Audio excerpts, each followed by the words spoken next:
as Ireland goes to the polls, the Westminster government present their budget, and the first bill passes in Holyrood. I'm Leitchy62, and this is the Leitchy62 show.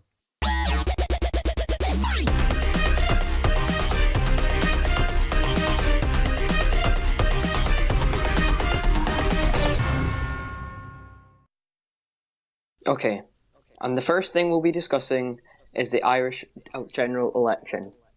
15 seats were up for grabs in the Dáil, and a government was formed with 5 Solidarity seats and 2 Labour seats. In opposition, there was Conservative seats and Progressive Democrat seats. With me on this show is RedOmega83, leader of the Progressive Democrats. Welcome. Hello, thank you very much. And also joining me this afternoon is VictoryKnight, Deputy Leader of the Scottish Conservative and Unionist Party. Hello. So then, RedOmega, your party has now been resigned to opposition. How do you feel about this, and how do you think you can take the Progressive Democrats forward? Well, I was very upset to see the results of the election. I felt that all of our candidates put in a huge amount of effort, and that we probably ran the best campaign by quite a long shot. And I think that it was awfully a shame that the Progressive Democrats only won 3 seats and were relegated to the third party.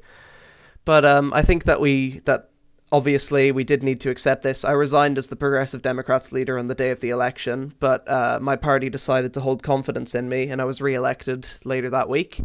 And I feel like going forward in the Dáil, our goal is to work on both sides of the aisle. We're in a very fortunate position as the kingmakers of this Dáil. We can approve government legislation, or we can pass our own opposition legislation with the help of the Conservatives. So I think that this is a very beneficial position for everyone in the party, and I think that we will hold a lot of sway over the Dáil. Yes, and now that Labour and Solidarity have taken up government, they have presented their programme for government, which is now at the voting stage. It's a lengthy document, 9 pages, and covers a range of issues ranging from health, agriculture, to crime and justice, industry and labour, foreign affairs, and various other different issues. There are some key pledges in there, such as investing in new mental health services, allowing citizens to sign petitions to stop public and corporate construction in an area. There's going to be Garda reform and prison rehabilitation systems. How do you feel about that then, RedOmega? Some of the promises in the programme for government were obviously in the Progressive Democrat manifesto. Are these things that you can get behind?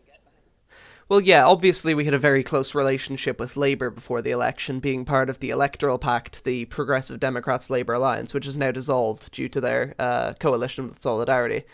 But I think that, yeah, the Labour have held a very good moderating sway on the Solidarity government, and I think that there's a lot of policies in there that I agree with. I agree with a good chunk of their health policy, a lot of their equality policy, and generally there's quite a lot of good things in there.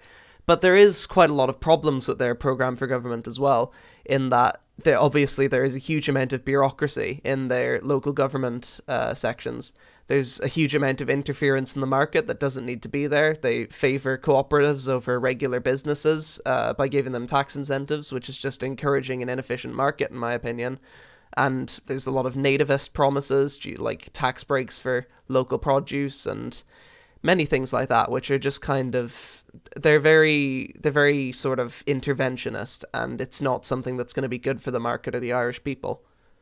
Okay, that's very interesting to hear. In VictoryKnight, you're more associated with politics in Holyrood and obviously in the House of Commons in Westminster. Yes. Looking on at this election, how do you think the future of Ireland might go with a Solidarity and Labour Party government, albeit a minority? Well, as you've mentioned, I'm more sort of interested and involved in Scottish politics, but I think obviously we have some experience with Solidarity in the United Kingdom, and I think obviously some of their policies relate to Ireland as well. So obviously it's never good to have a far left government. I think Ireland, if Solidarity were to come to power, as if Solidarity come to power anywhere else in these islands, would not be a good thing. But as I say, I'm quite ignorant on the issue, so I'm hesitant to comment. Okay, that's understandable. And with regards to being in opposition with the Conservatives, then RedOmega, that's a party you're probably opposed to on quite a wide range of issues. Do you think it would be difficult for the opposition to effectively hold the government to account when they're in different positions? Well, I think that there's a lot of areas that we agree with the government's positions on, such as equality, health, and many things like this. And there's also a lot of areas that we agree with the Conservatives on, such as the economy is one that we agree with them on quite a lot. Not completely, obviously, but there are quite a few areas we do. So I think that the position that we're in is one that we will oppose the government on certain issues and support them on others, and it will be a good place to get the Ireland that voters really want and that the people of Ireland really want.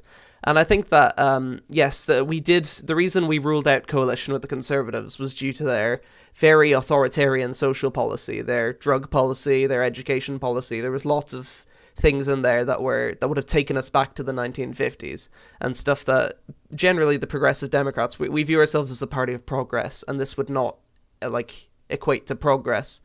So basically, we do think that we can oppose the government with the Conservatives on a lot of economic issues, and we think that a lot of their policies in their programme for government, they're not going to get through because they don't have a majority. They've got 7 out of 15 seats, and the opposition holds 8 out of 15 seats.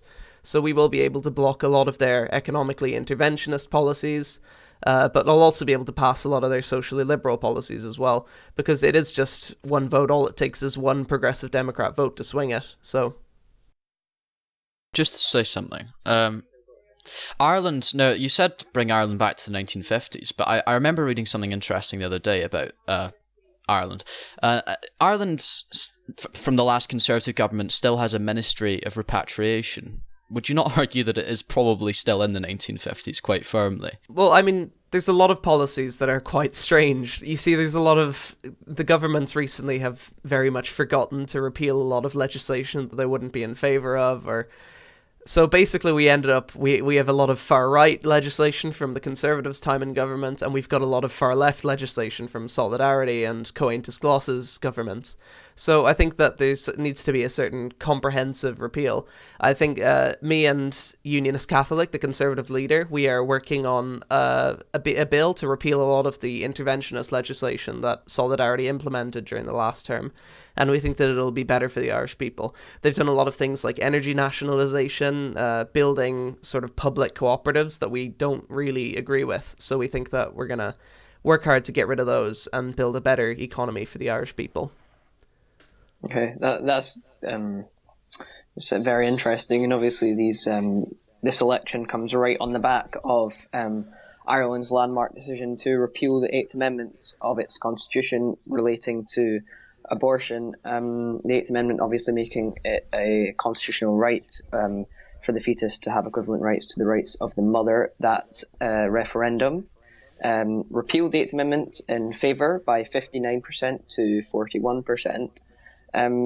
RedOmega, your party obviously were in favour of repealing the 8th Amendment of the Constitution. How do you feel about it now that it's been repealed?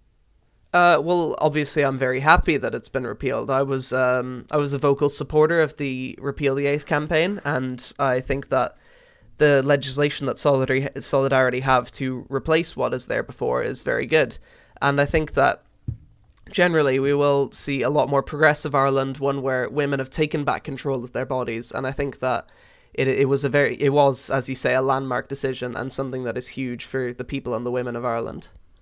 That's interesting, and to hear your take on it. And obviously now there's a kind of a blank patch where legally a woman cannot have an abortion. However, it's constitutional to have an abortion. So we're in this difficult stage where where Ireland needs to implement some legislation to kind of balance this out. What plans do the the Progressive Democrats, and if any other parties in Ireland, have to ensure that there's not any grey area and that there's sufficient limit, perhaps like the 24 weeks that we have in the UK? Yeah, well, obviously the current laws governing abortion, I think they're still relics from British rule. So I think that that's when those laws were implemented. And I think that obviously there's going to be a lot need to be done to change those laws and to fix the grey area you have. So in terms of this, Solidarity did propose replacement legislation when the referendum was called. And we think that this is what the Irish people have given democratic assent to. So we're committed to basically implementing the legislation that Solidarity promised. Okay, that's interesting to hear. And we obviously have a new Taoiseach, RedOmega. What are your opinions on him? The Taoiseach is Trev, yeah, or one with Sergio. Yes. What are your opinions on him? Obviously, a member of the Solidarity Party. Do you think he'll be a positive force for change in Ireland, or do you think that he won't be anything different? Well, I have a lot of personal admiration for one with Sergio. He was a Taoiseach in the past, I think of the Coaintus Gloss government, but I might be wrong. And I think that he is a very constructive person and one that will work very hard to get a lot of progressive legislation through. So we will certainly support him on that. And I think there's also a lot of other sort of positive things in the cabinet. I'm very happy with my former colleague, Branchman 577, the leader of the Labour Party. I'm happy that he's been appointed as the Taoiseach. And I'm also happy that Wassup008 is the Minister for both Education and Finance, which are two very big roles to hold. And I think that she will do an excellent job in those roles. I also think that Ryan was a wonderful Minister for Justice and Transport in my government when I led the Fis Gael party in the last term.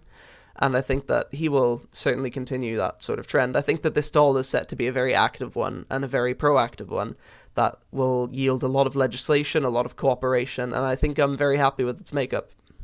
Okay. Thank you very much, RedOmega, for discussing the Irish election and the amendment referendum. Thank you very much. No problem. Okay, and now we move on to news elsewhere in the model world, and we'll discuss Holyrood now. Holyrood obviously had a recent election with 16 MSPs being elected and a Green, Labour and Liberal Democrat government being formed. The first bill has passed its first reading in the Chamber.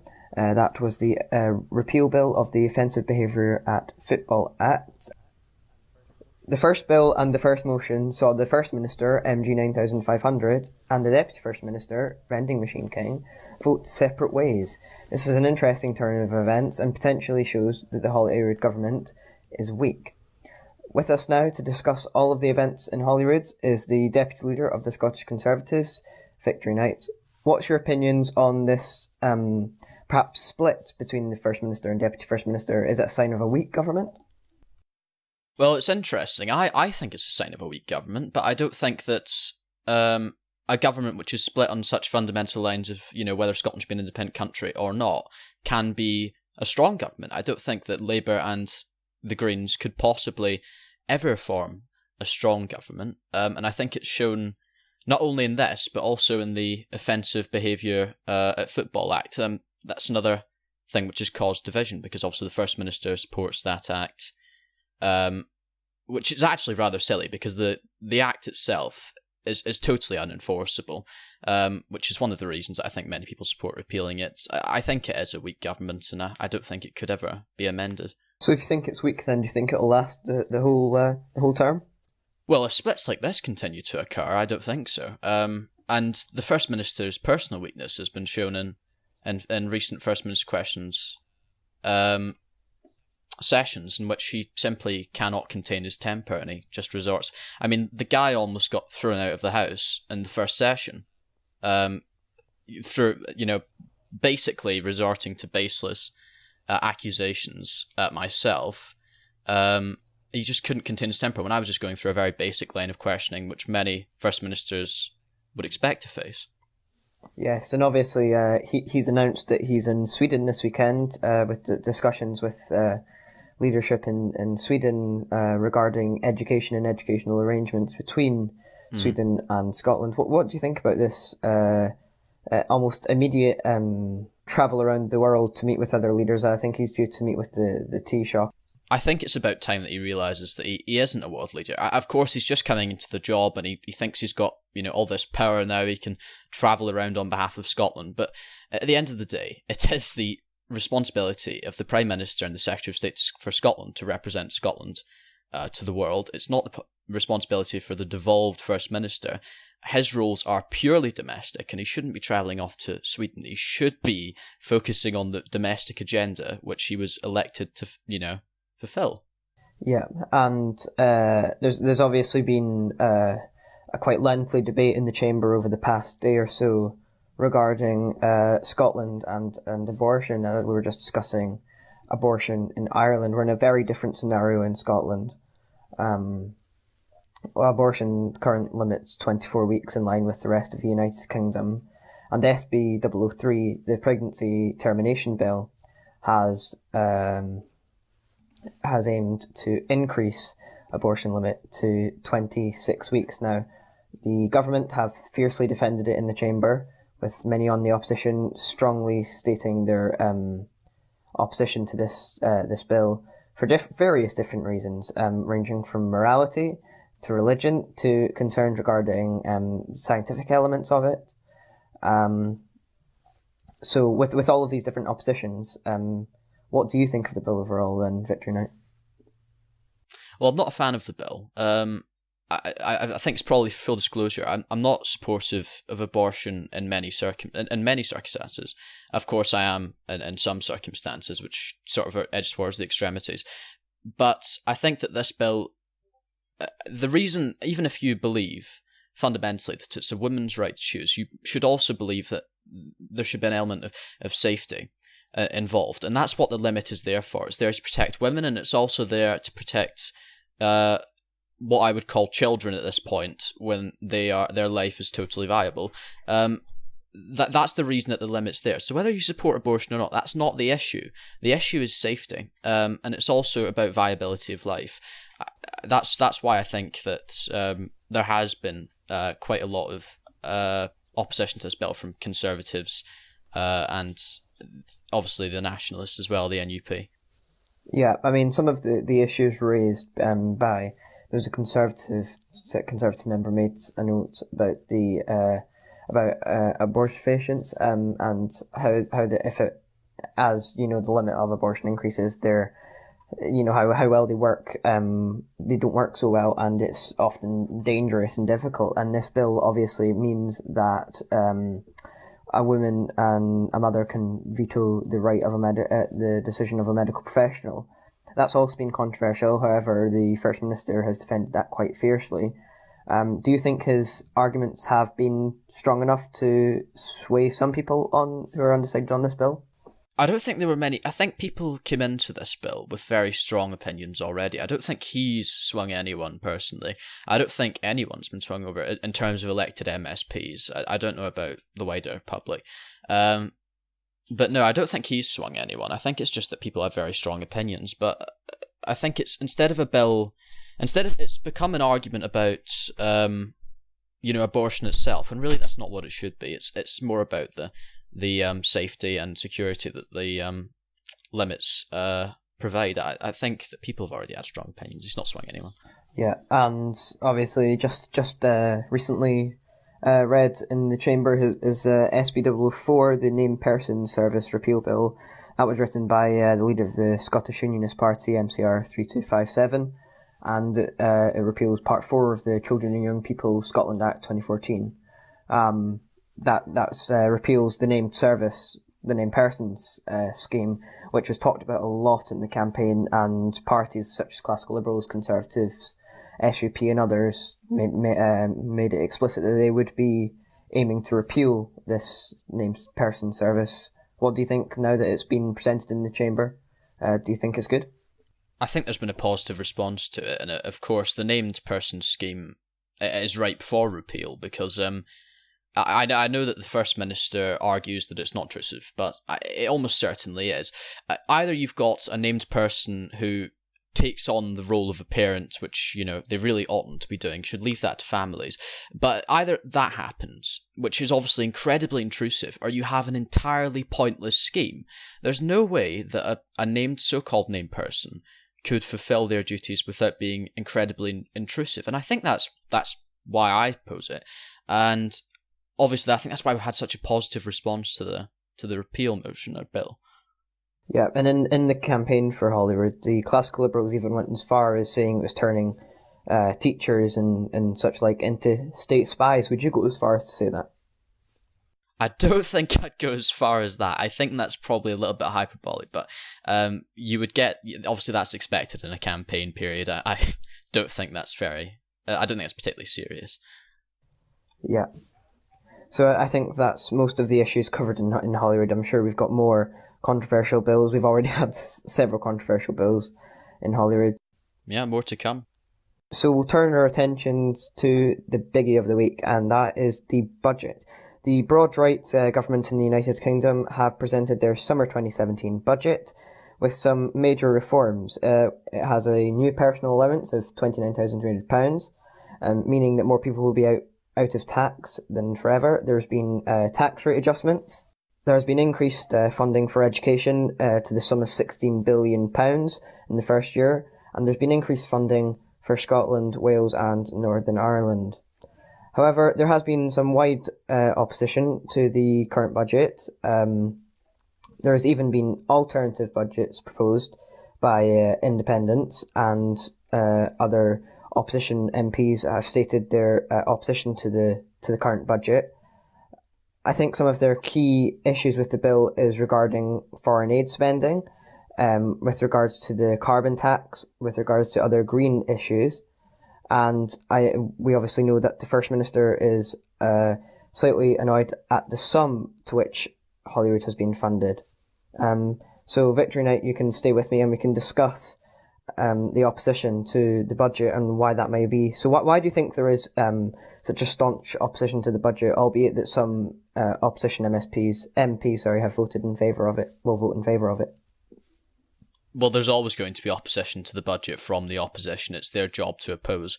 I think if you look at the actual, if you've been listening into the debate on the budget, the opposition can actually, they struggle to find anything substantive to latch onto which they actually disagree with. And I think there have been a few honest opposition MPs, particularly in the Labour Party, who have said that, this is something they can get behind.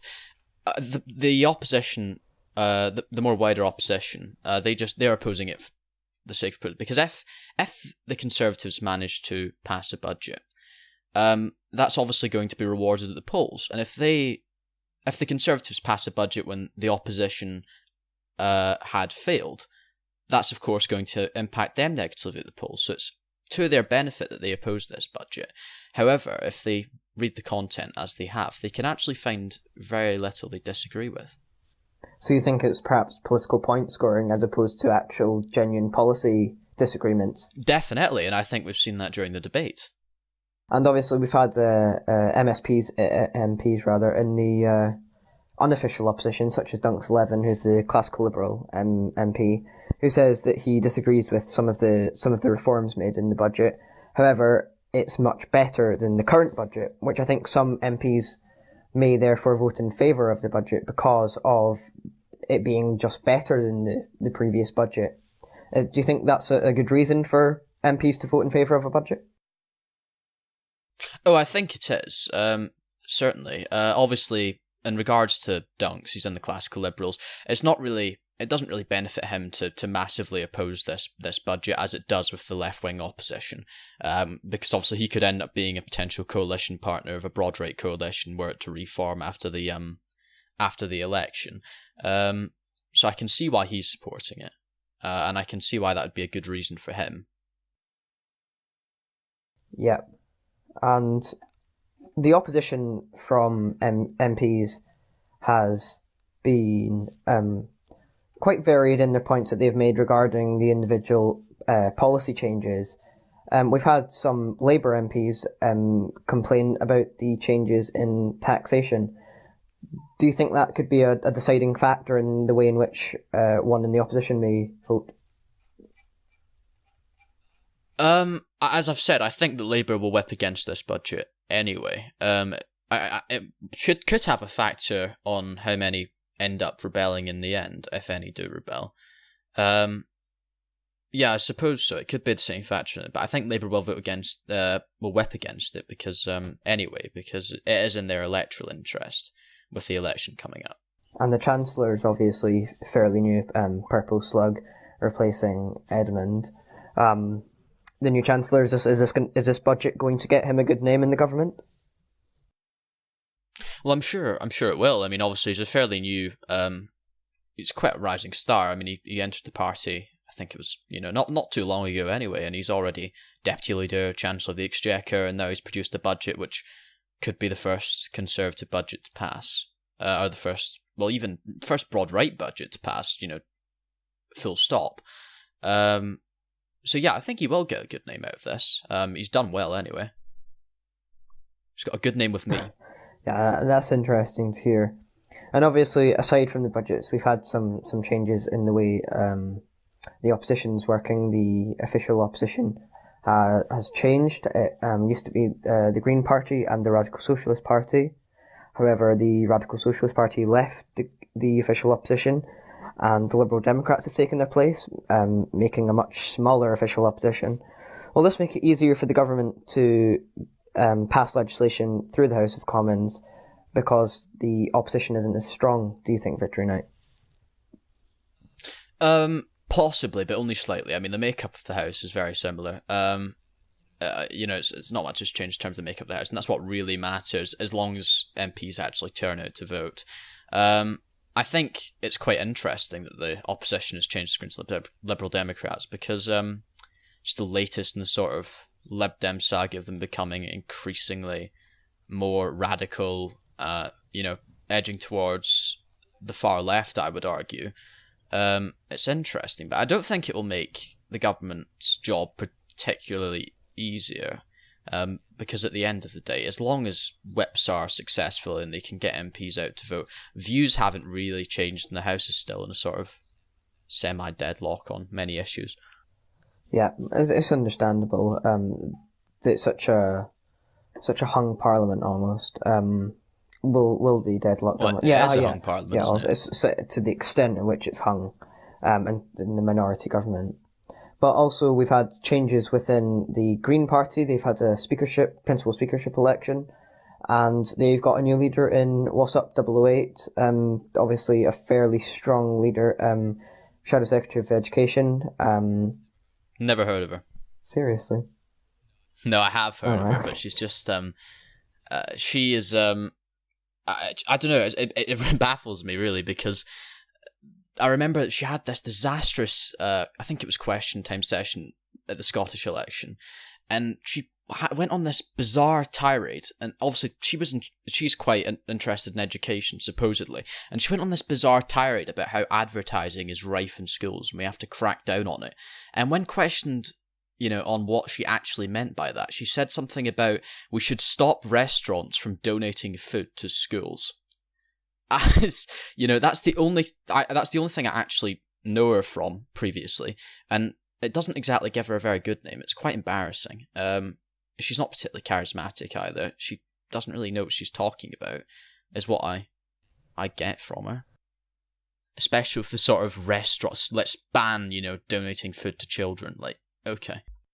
WhatsApp008, she successfully saw opposition from one with Sergio, the Taoiseach, in Ireland. I think that perhaps maybe one reason why WhatsApp008 was chosen is she has made numerous appearances on shows such as Question Time, often coming off fairly positively.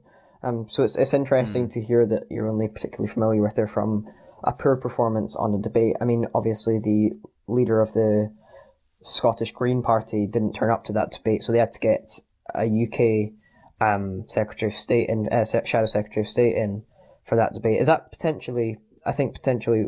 Well, I suppose so. I thought one of Sergio was going to win it, and all I know is every time she's on Question Time, other parties have a field day. But I did think one of Sergio was going to win due to seniority. Really, they probably are of equal strength as candidates. But I did think the seniority of one of Sergio was going to swing it. I don't know the margin in which WhatsApp won the election. I don't know if you know. Was it close? So we can get up the exact results of the Green Principal Speakership election. So WhatsApp008 received 13 votes, and one with Sergio received 8. So there was 5 votes in it. So quite a large margin of success from WhatsApp. Clearly quite popular amongst the party. Yeah, she's incredibly active in the House. There are positive things to say. But I am still surprised, because one of Sergio has been in the Green Party for a very long time. Although I suppose he has crossed the floor quite a lot. So I don't know, maybe that influenced it a bit. Yes, and we've also had a by-election in the Highlands and Grampian seat. The Conservative candidate, Dr. Lancelot, was successful there with 321,386 votes, beating Lib Dems into first place. Obviously, a successful result for yourself, then VictoryKnight. Yeah, it was a good result. Obviously, I think a lot of it was to do with our ground game in the Scottish election. I think that gave us an advantage over other parties because we already had. I mean, we put obviously a lot of work into Scotland, more than any of the other parties did, I would say, and we got that. Obviously, we got that tremendous Scottish election result. I think this is just a continuation of that because these people have been seeing Scottish Conservatives running around their constituency for months during the election period, and I think that visibility, along with our message, still very clear in Scotland. I think that's what swung the by-election for us, and it was a good margin as well. So further success for the Scottish Conservatives then, do you think, VictoryKnight? Definitely, I don't think there's anything. There's no doubt about that, and I can't see it stopping anytime soon because I think we've got incredibly dedicated party workers in Scotland, and I can only see us growing from there. Yes, and obviously the Liberal Democrats pulled off second in that by-election. They obviously had an electoral pact almost with the Green Party. They were 48,000 votes behind the Conservative candidate. Do you think that this shows signs of their potential success in the next general election? Perhaps, but I think in that particular constituency, I think we should hold that. It could spell some success for them, I suppose. Electoral pacts normally do in some form. I mean, it's not going to hinder them in any way.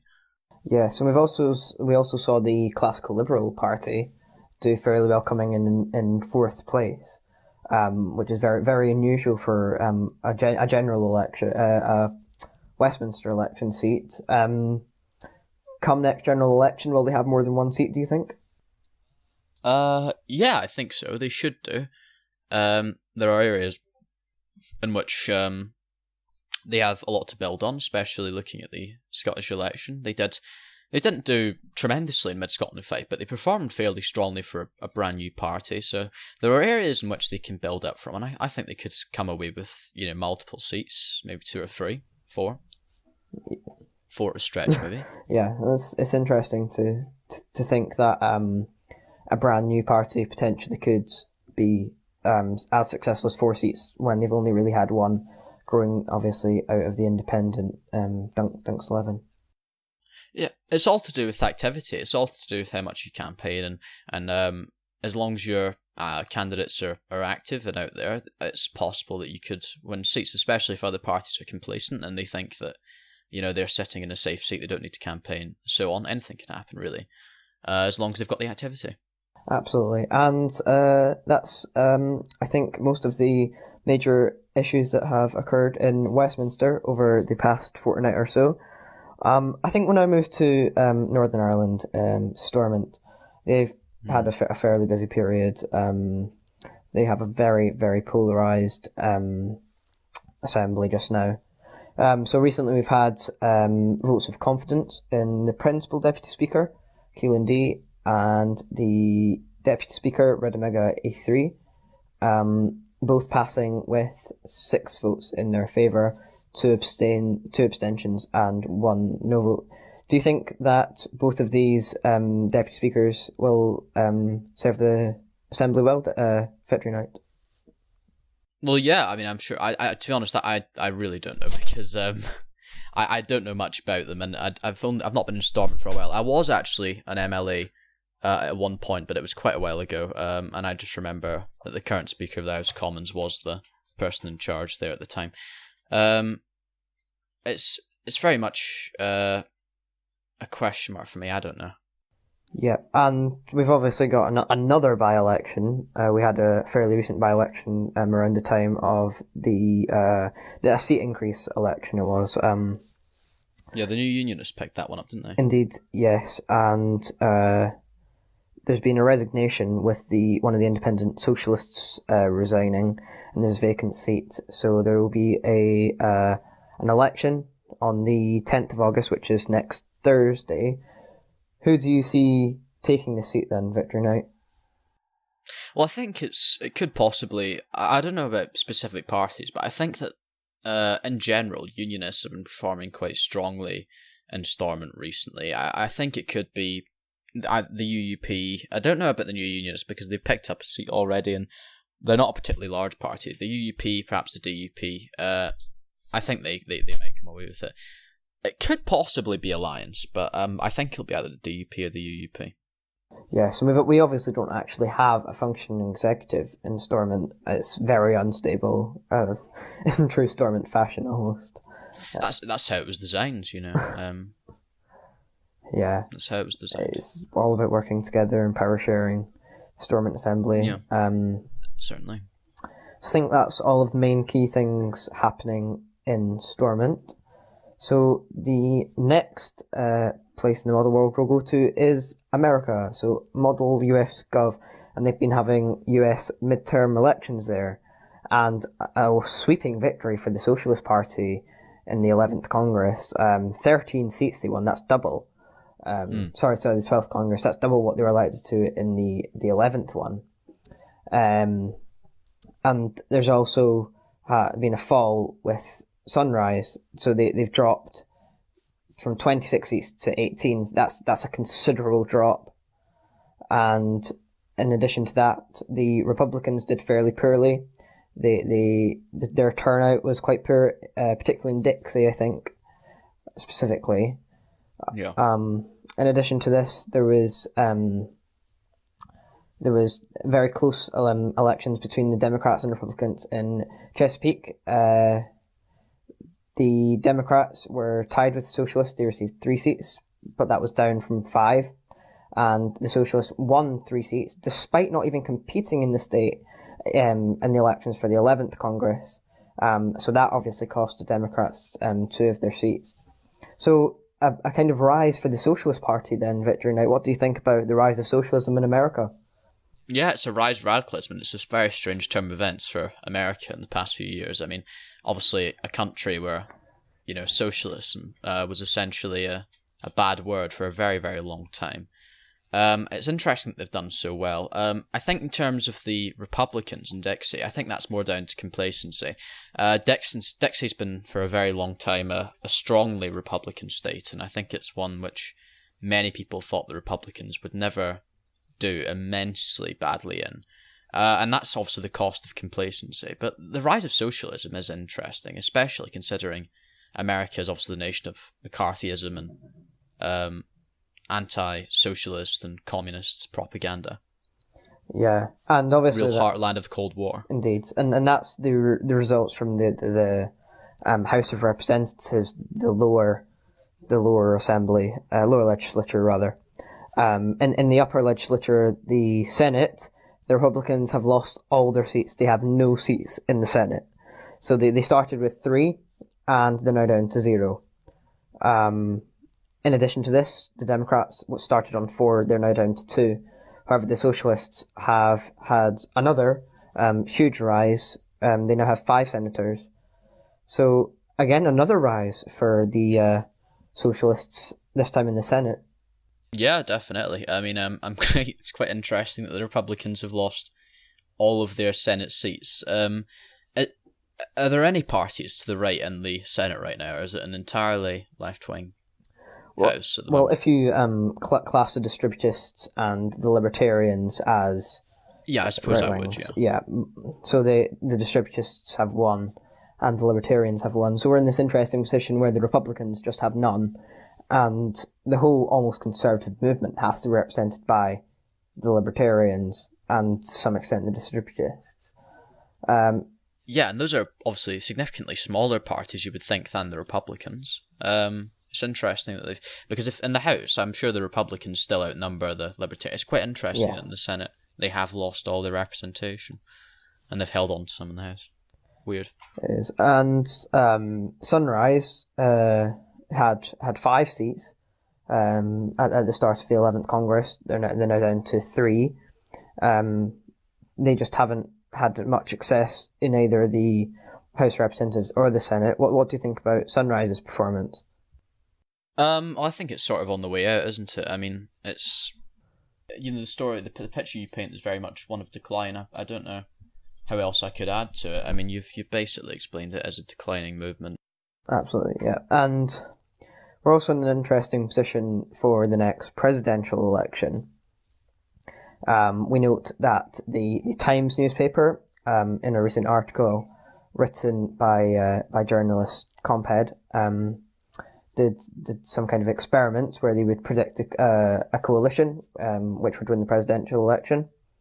And they noted that the Socialists would likely run for president independent of the Democrats, and they might win.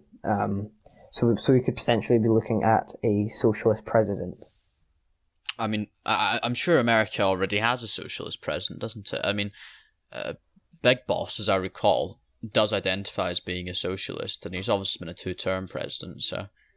I don't know. Ideologically, they've already had a socialist president. I wouldn't see the difference if someone from the Socialist Party was to get elected. Indeed, yeah. So I think that is all of the main news from around the model world. Thank you very much for joining me, VictoryKnight. Absolutely no problem. So it's been a very busy fortnight in the model world. We've had elections in Ireland, Deputy Speaker votes of confidence in Northern Ireland, Holyrood bills, budgets in the House of Commons, and US midterm elections. Until one fortnight, this is Leitchy62, and it's been the Leitchy62 show. Thank you very much.